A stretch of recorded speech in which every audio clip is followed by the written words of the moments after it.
And you touched on drama school, not in great detail, but in a couple of earlier questions. I'm genuinely curious, given, I suppose, the trajectory that your career and your life has taken. When you graduated from drama school, what were your expectations for yourself as an actor, but also as a person? And how has your trajectory, I suppose, followed along that sort of line, or sort of differed from that?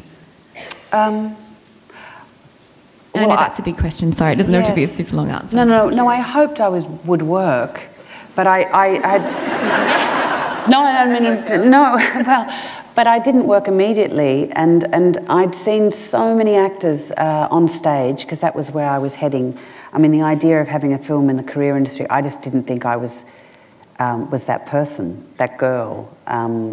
And also because the industry, you know, at that point, sort of Nicole and Russell and all those wonderful actors were working overseas, and I thought that's as far away as the Emerald City. I mean, it doesn't sort of exist for me.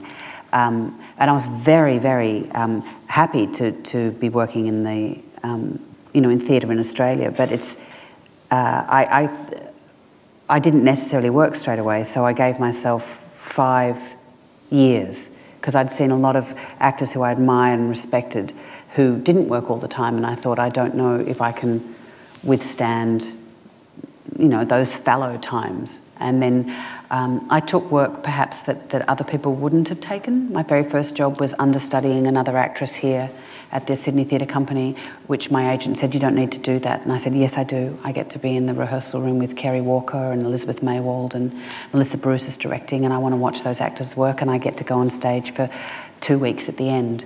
So I took that job, and then that job led to something else. But I took that job because I know I needed to be around, I needed to be doing something, not because I thought it was going to catapult me somewhere else. So that I just did what I could and what interested me, and then one thing led to another. But it's all very random. I mean, I think most creative careers are. Most careers are. I mean, what career is linear anymore? Did you have an ultimate goal, or was it really just as random as just working because you loved it?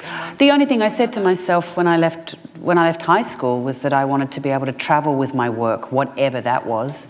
I mean, I thought I was going to go into the visual arts. I didn't necessarily think I'd be an actor. And I wanted to hopefully earn the respect of my peers. They were the sort of the 2 things I said to myself. But I didn't. But how that would manifest itself, whatever I would do. I mean, I did fine arts and economics. I mean, what am I doing here? I mean, it's very random. Great. And it's really hard. I mean, that's the whole NAPLAN of it all, isn't it? Is that we're all sort of NAPLANed into certain lanes, you know, and that we've got certain strengths. And I think often when you use someone's so-called weaknesses or their strengths to teach them their weaknesses, it's in that weak point that often the inspiration lies. So do you feel respected by your peers? Nope.